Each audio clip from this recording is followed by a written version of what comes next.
நீங்களும் seat cycling follow பண்றீங்களா? அது ரொம்பவே வேஸ்ட்டுங்க. ஆமாங்க, சீட் சைக்கிளிங் ஃபாலோ பண்றதுல தப்பு இல்லைங்க. அது நம்ம எப்படி ஃபாலோ பண்றோம்ன்றதுல தாங்க இருக்குது. நம்ம சீட் சைக்கிளிங் எதுக்காக ஃபாலோ பண்றோம்னா, ஹார்மோனல் இம்பேலன்ஸ் எல்லாம் பேலன்ஸ் ஆகிறதுக்கும், இன்சுலின் ரெசிஸ்டன்ஸ் நல்லாவே கம்மி ஆகிறதுக்கும் எடுத்துக்கிட்டு இருக்கோம். அப்ப அந்த டைம்ல எடுத்துட்டு இருக்கும் போது நீங்க நல்லா நிறைய carbohydrates, junk foods like pizza, burger, carbonated drinks, packaged foods இந்த மாதிரி அதிகமா எடுக்கிறீங்க. Plus 1 or 2 table spoon of seeds நீங்க எடுக்கிறீங்க. இதுல என்ன யூஸ் கிடைக்குதுன்னா ஒரு யூஸும் இல்லைங்க. நம்ம இந்த சீட் சைக்கிளிங் ஃபாலோ பண்றோம் அப்படின்னா நமக்கு நல்லா பசிக்கிற நேரத்துல, அதாவது ஒரு பிரேக்ஃபாஸ்டா இல்ல ஒரு ஸ்நாக்ஸா 40-50 கிராம் ஆஃப் சீட்ஸ் நம்ம எடுத்துக்கணும்.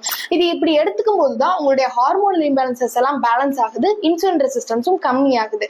நம்ம ஒரு விஷயத்த ஃபாலோ பண்றது தப்பு இல்லைங்க. அது எந்த மாதிரி எந்த முறையில நம்ம ஃபாலோ பண்றோம்ன்றதுல தாங்க இருக்குது. நன்றி.